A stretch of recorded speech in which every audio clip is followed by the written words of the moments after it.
기도하고 희망하며 걱정하지 마십시오. 우리가 살아가는 이 시대는 의심과 불안으로 가득 차 있습니다.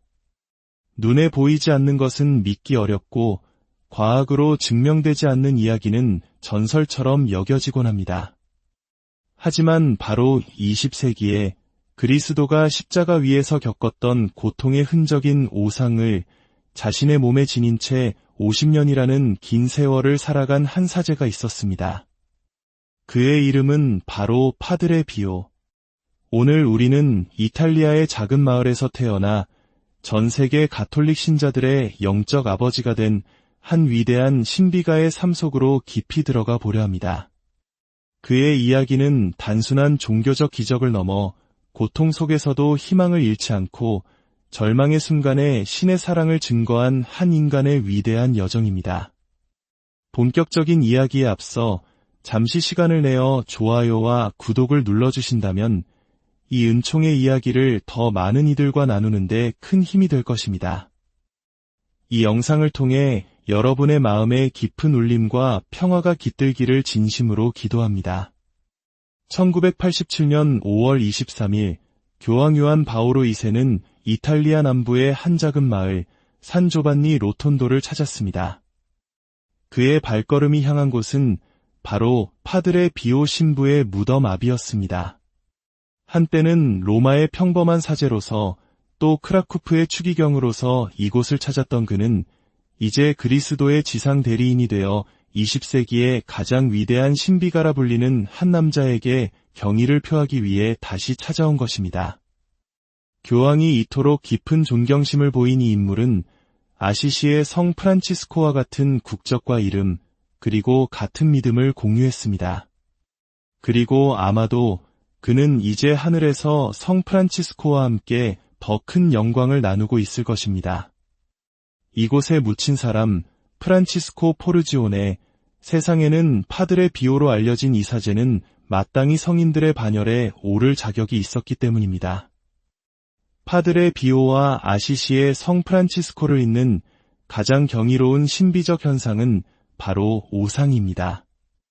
이는 그리스도께서 십자가에 못 박히셨을 때 입으셨던 5군데의 상처, 즉 양손과 양발, 그리고 옆구리의 상처가 살아있는 사람의 몸에 나타나는 현상을 말합니다. 가톨릭 교회의 역사 속에서 오상이 나타난 사례는 극히 드물었으며 특히 5 상처가 모두 온전한 형태로 나타난 경우는 손에 꼽을 정도였습니다. 그 첫 번째 인물이 바로 700여 년 전의 성 프란치스코였고 그 후 오랜 세월이 흘러 그리스도의 상처를 몸에 받은 최초의 사제가 바로 파드레 비오였습니다. 그의 이야기는 1887년 5월 25일 이탈리아 남부의 척박하고 가난한 마을 피에트렐치나의 작은 집에서 시작됩니다. 그의 부모님인 그라치오와 마리아 포르지오네는 독실한 신앙인으로 아들의 이름을 아시시의 성인을 따라 프란치스코라 지었습니다. 프란치스코는 불과 5살 때부터 타론과 같은 신비로운 영적 체험을 하기 시작했습니다.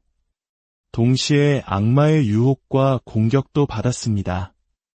어느 날 마을의 작은 성 안나 성당에서 조용히 기도하던 어린 프란치스코는 예수 성심의 발현을 목격하게 됩니다. 이미 자신의 삶을 하느님께 봉헌하기로 결심했던 그는 그 순간 자신의 머리 위에 손길이 느껴지는 것을 체험했고 자신의 봉헌이 받아들여졌음을 직감했다고 훗날 고백했습니다. 그의 아버지는 가족의 생계를 위해 멀리 미국으로 일자리를 찾아 떠나야 했습니다. 떠나기 전 아버지는 아들 프란치스코의 손을 잡고 인근의 성 펠레그리노 성지를 찾았습니다. 그리고 그곳에서 부자는 평생 잊지 못할 광경을 목격합니다. 심한 기형을 앓는 아이의 어머니가 절망에 가득 찬 목소리로 성인이시여 제 아이를 고쳐주실 수 없다면 차라리 데려가 주십시오. 라고 외치며 아이를 제대 위로 던졌습니다. 바로 그 순간 아이는 제대 위에서 벌떡 일어나 온전한 몸으로 엄마의 품에 달려가 안겼습니다. 아버지는 서둘러 그 자리를 떠나려 했지만 어린 프란치스코는 그 자리에 남아 깊은 기도에 잠겼습니다. 청년이 된 프란치스코는 프란치스코에 입회하여 수도 생활을 시작했고 1910년 23세의 나이로 베네벤토 대성당에서 사제 서품을 받았습니다. 하지만 젊은 비오 신부는 원인 모를 병으로 자주 고통받았습니다. 그는 극심한 단식을 했고 종종 깊은 탈원 상태에 빠져 주위 사람들을 놀라게 했습니다. 특히 체온이 너무 높아 체온계가 터져버릴 정도였다는 기록도 남아 있습니다. 그의 건강을 염려한 수도의 장상들은 결국 그를 고향인 피에트렐치나로 돌려보냈습니다. 고향으로 돌아온 그는 가족 소유의 작은 탑인 토레타에서 수많은 시간을 기도와 묵상, 그리고 연구로 보냈습니다. 때로는 며칠 밤낮으로 인적이 드문 농가 건물에 머물며 세상과 단절된 채 지내기도 했습니다.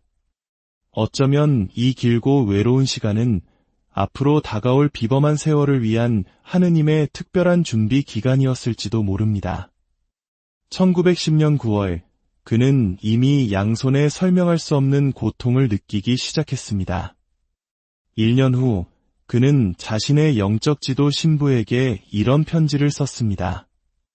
어젯밤 제가 도저히 설명할 수도 이해할 수도 없는 일이 일어났습니다. 제 양 손바닥 중앙에 붉은 반점이 나타났고 날카로운 통증이 동반되었습니다. 발바닥에서도 약간의 통증이 느껴집니다. 이 고통이 무엇을 예고하는지 잘 알고 있었던 그는 고통 자체는 감수하겠지만 사람들의 이목이 집중되는 오상의 외적인 상처만은 면하게 해달라고 하느님께 간절히 기도했습니다. 1916년 수도에는 그의 지병인 흉부질환의 기후변화가 도움이 될 것이라는 희망으로 그를 외딴 곳에 위치한 산 조반니 로톤도의 프란치스코의 수도원으로 보냈습니다. 당시만 해도 아무도 주목하지 않던 그곳은 훗날 전 세계에서 수많은 순례자들이 모여드는 거룩한 장소가 됩니다. 그리고 1918년 9월 20일 아침, 마침내 운명의 날이 밝았습니다. 산 조반니 로톤도의 낡은 성당 성가대석에서 미사를 마친 후 감사 기도를 드리던 비오 신부에게 완전한 형태의 오상이 나타났습니다. 그는 당시의 상황을 이렇게 묘사했습니다. 달콤한 잠과 같은 상태에 빠져들었습니다. 그 순간 손과 발, 그리고 옆구리에서 피를 흘리는 신비로운 인물을 보았습니다. 그 모습은 저를 두려움에 떨게 했습니다. 환시가 서서히 사라지고 정신을 차렸을 때 제 손과 발, 그리고 옆구리에서도 피가 흐르고 있음을 깨달았습니다. 그의 나이 31살이었습니다. 이 경이로운 사건에 대한 소문은 서서히 퍼져나갔고 수많은 사람들이 오상을 받은 사제를 직접 보거나 그의 미사에 참여하기 위해 산 조반니 로톤도로 몰려들기 시작했습니다. 하지만 교회 당국, 특히 교황청 검사 성성은 이 현상에 대해 극도로 신중한 태도를 보였습니다. 결국 1923년 검사 성성은 이 사건에서 초자연적인 기적의 증거를 찾을 수 없다고 발표하며 비오 신부에게 공개적인 미사 집전과 모든 서신 교환을 금지하는 명령을 내렸습니다. 이 명령을 전해들은 비오 신부는 조용히 말했습니다. 하느님의 뜻이 이루어지소서. 그렇게 고독의 세월이 시작되었습니다. 그는 신자 없는 사제, 사제를 줄 수 없는 고의 신부가 되었습니다. 그는 기도와 영적 독서, 글쓰기에 온전히 몰두했습니다. 주님, 저와 함께 머무소서. 당신 없이는 제가 얼마나 쉽게 당신을 잊는지 아시나이다. 당신의 힘 없이는 제가 얼마나 쉽게 넘어지는지 아시나이다. 당신은 저의 빛이시며 저의 생명이시나이다. 얼마간의 시간이 흐른 뒤 교황 비오 11세는 사건에 대한 재조사를 거쳐 비오 신부가 다시 사목 활동을 할 수 있도록 허락했습니다. 곧 순례자들의 물결이 다시 이어졌고 전 세계에서 몰려드는 신자들을 수용하기 위해 더 큰 성당을 지어야만 했습니다. 비오 신부는 하루에 12시간에서 18시간까지 고해소에 앉아 신자들을 맞았습니다. 그럼에도 불구하고 사람들이 너무 많아 그에게 고해 성사를 보기 위해 이대 3주를 기다리는 것은 흔한 일이었습니다. 그는 때로 손을 가리거나 숨기려 애썼습니다. 그는 사람들이 헛된 이유로 시간을 낭비하고 있을 때 진실되지 않은 마음으로 고해소에 들어왔을 때를 정확히 알고 있었습니다. 때로는 바스타 라는 한마디로 고해를 단호하게 중단시키기도 했습니다. 한 동료 사제는 증언합니다. 하느님께서 빛을 비춰주시면 그는 한 사람의 영혼을 꿰뚫어 보았습니다. 그들이 고백하지 않은 죄까지도 말해주고 했습니다. 그의 조언은 언제나 단순하고 직접적이었습니다. 삶을 바꾸시오. 지옥의 존재를 의심하는 이에게는 이렇게 말했습니다. 당신이 그곳에 가보면 믿게 될 것이오. 그는 사람들의 마음과 영혼을 읽는 놀라운 통찰력을 지녔습니다. 그가 결코 알 수 없을 법한 삶의 세세한 부분까지 알고 있는 사례는 셀 수 없이 많습니다. 한 번은 한 여인이 고해 성사 후 보속으로 집에 가서 정원에 있는 우물을 들여다보라는 말을 듣고 매우 놀랐습니다. 그녀가 집에 돌아가 우물을 들여다보자 수십 년 전 자신이 낙태했던 아들의 얼굴이 물 위에 떠올랐습니다. 조 그레코라는 남자는 매우 특별한 경험을 했습니다. 꿈속에서 비오 신부를 만나 이독하신 아버지를 구해달라고 청했는데 실제로 아버지가 위험한 수술에서 기적적으로 회복되었습니다. 그는 감사를 표하기 위해 산 조반니 로톤도를 찾아 나흘을 기다린 끝에 고해 성사를 볼 수 있었습니다. 그는 이렇게 회상합니다. 신부님은 저를 보자마자 이렇게 말씀하셨습니다. 그래, 자네 아버지는 이제 괜찮으시지? 그 말에 저는 엄청난 충격을 받았습니다. 저는 그곳에 가본 적도 아는 사람도 없었으니까요. 저는 마음속으로 계속 되물었습니다. 꿈속에 그분이 정말 신부님이셨나요? 그러자 신부님께서 대답하셨습니다. 그래, 꿈속에서 말일세. 저는 너무 놀라 온몸이 떨렸습니다. 제가 죄를 고백하고 사죄를 받으려 할 때 신부님께서 말씀하셨습니다. 그런데 마리아, 자네가 잊어버린 게 하나 더 있네. 저는 아무리 생각해도 기억나는 죄가 없었습니다. 그러자 신부님은 제가 군대에 처음 입대했던 1941년 공원에서 한 소녀와 있었던 일을 정확히 묘사하셨습니다. 저는 너무 부끄러워 땅속으로라도 숨고 싶었습니다. 그 죄는 수십 년 동안 부끄러움에 잊고 지냈던 것이었습니다. 비오 신부를 알았던 사람들은 그가 50년 동안 오상의 상처로 인해 극심한 고통 속에서 살았다고 증언합니다. 수년에 걸쳐 그를 진찰했던 의사들의 의학적 증거는 명확했습니다. 상처는 실제로 존재했으며 감염되거나 곪는 일 없이 계속해서 신선한 피를 흘렸지만 의학적으로는 설명할 수 없는 상태였습니다. 그의 유품 중에는 피로 얼룩진 잠옷이 남아있습니다. 이는 그가 오상의 고통뿐만 아니라 매주 채찍질과 가시관의 고통까지 겪었다는 증거입니다. 하지만 이 모든 고통 속에서도 그의 동시대 사제는 이렇게 말했습니다. 그의 영혼 깊은 곳에서 그는 세상에서 가장 행복한 사람입니다. 비오 신부 자신은 항상 이렇게 말했습니다. 기도하고 희망하며 걱정하지 마십시오. 불안은 아무런 도움이 되지 않습니다. 선하신 주님께서 당신의 기도를 들어주실 것입니다. 그는 수십 년간 새벽 2시 30분에 일어나 4시에 제의실로 향했고 5시에 미사를 집전했습니다.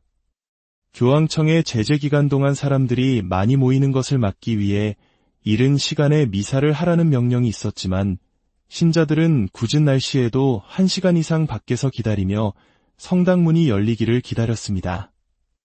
그의 미사는 사람들의 죄를 용서해달라는 간절한 기도로 가득했고 때로는 2시간이 넘게 이어지기도 했습니다. 그가 그리스도의 순환과 죽음을 재현할 때 성당 안은 절대적인 고요함에 휩싸였습니다. 한 목격자는 말합니다. 그가 마지막 강복을 위해 돌아섰을 때 그리스도의 평화가 그곳에 있는 모든 이에게 내려오는 것을 느낄 수 있었습니다. 하느님께서 당신의 사랑과 자비로 우리 시대에 이 고통받는 사람을 보내시어 우리 구원의 신비를 눈앞에서 재현하게 하셨음을 깨달았습니다. 비오 신부에게는 오상 외에도 성령의 은사로 알려진 여러 가지 초자연적 능력이 주어졌습니다. 그중 가장 놀라운 것은 이중 현존, 즉 동시에 두 장소에 나타나는 능력이었습니다. 그는 오상을 받은 이후 평생 산 조반니 로톤도를 떠난 적이 없었지만 전 세계 각지에서 그를 목격했다는 증언이 수없이 많습니다. 어느 날 한 신자 여성이 미사 후 수도원에 빵이 없다는 소식을 듣고 12km나 떨어진 자신의 마을로 걸어가 6에서 7kg이나 되는 큰 빵 덩어리를 머리에 이고 다시 수도원으로 돌아왔습니다. 그런데 놀랍게도 그녀가 돌아왔을 때 비오 신부는 아직 미사 제의를 다 벗지도 않은 상태였습니다. 마치 시간이 멈춘 듯 그녀는 수시간 걸리는 거리를 단 몇십 분 만에 왕복한 것입니다. 제2차 세계대전 중에는 이탈리아를 폭격하려던 미군 비행기 편대 앞에 비오 신부가 나타나 폭격을 막았다는 증언도 있습니다. 당시 조종사는 비오 신부의 존재조차 몰랐지만 몇 년 후 우연히 산조반니 로톤도에서 그의 사진을 보고 하늘에서 만났던 인물임을 깨달았다고 합니다. 그의 치유의 기적은 육체적인 것뿐만 아니라 영적인 것이기도 했습니다.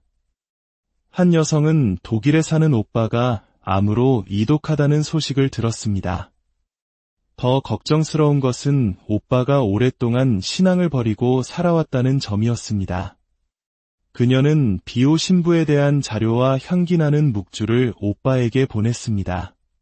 하지만 오빠는 광신자라며 화를 냈고 비오 신부가 정말 존재한다면 나에게 직접 나타나 보이라고 해 라고 소리쳤습니다.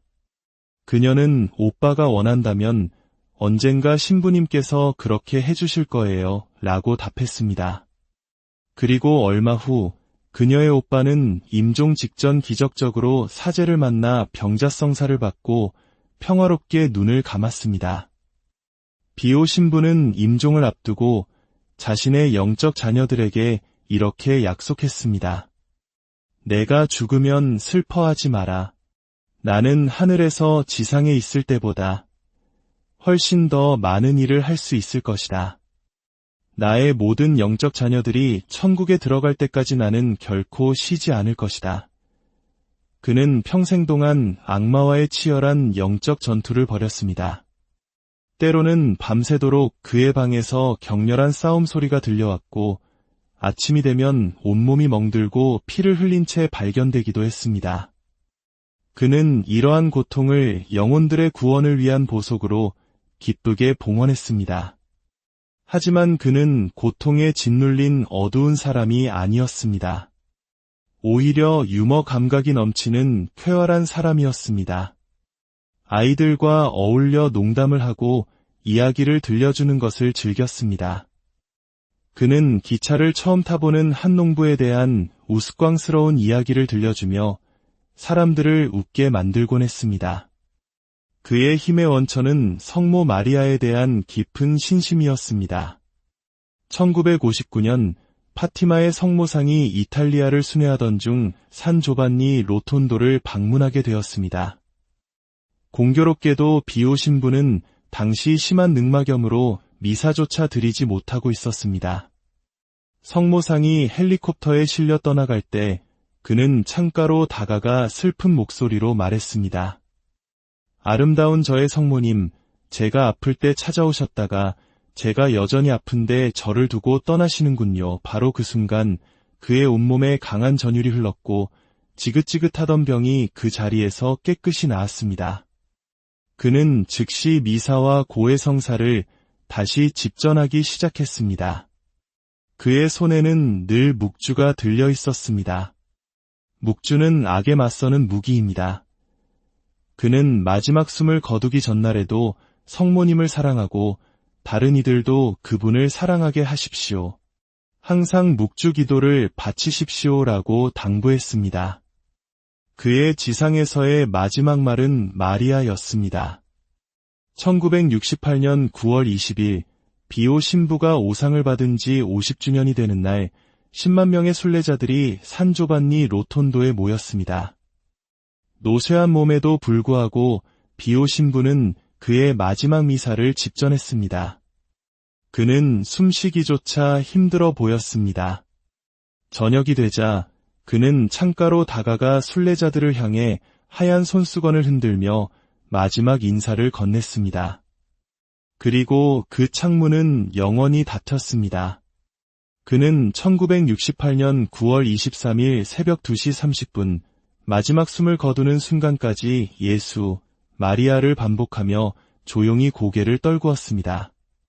그의 삶을 뒤덮었던 오상의 상처는 임종 직전 몇 달 동안 서서히 아물기 시작했고 그가 죽었을 때 그의 몸에는 어떠한 흉터나 흔적도 남아있지 않았습니다. 그는 이미 구세주의 부활에 동참하고 있었던 것입니다. 교황 요한 바오로 2세는 1983년 파드레 비오의 시복조사를 공식적으로 게시했습니다. 그리고 2002년 마침내 그를 성인으로 선포했습니다. 교황은 이렇게 말했습니다. 이토록 고통받는 세대에 파드레 비오 성인을 보내주신 주님께 여러분과 함께 감사드리고 싶습니다. 하느님과 형제들에 대한 그의 사랑 안에서 그는 위대한 희망의 표징입니다.